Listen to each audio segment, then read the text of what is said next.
Alo, bà ạ. Tự nhiên cháu cứ thấy mệt mệt thế nào ấy ạ. Dạ, bà đến ngay bà nhé. Vâng ạ.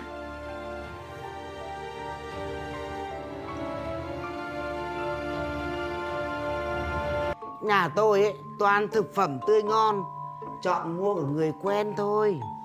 Dạ không ạ. Đây toàn là đồ cháu mua ở siêu thị, hàng đảm bảo chứ không lẫn lộn như ngoài chợ đâu ạ.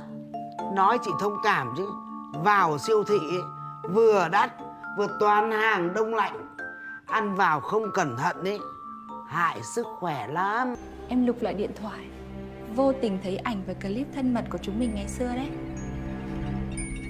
Tôi không quan tâm. Thế á? Này, đây này.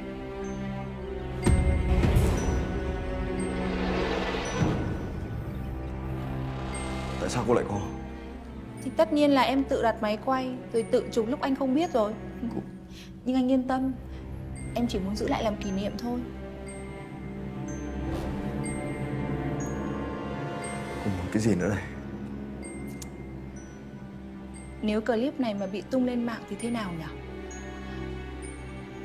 Em đang giật tít kiểu gì đây?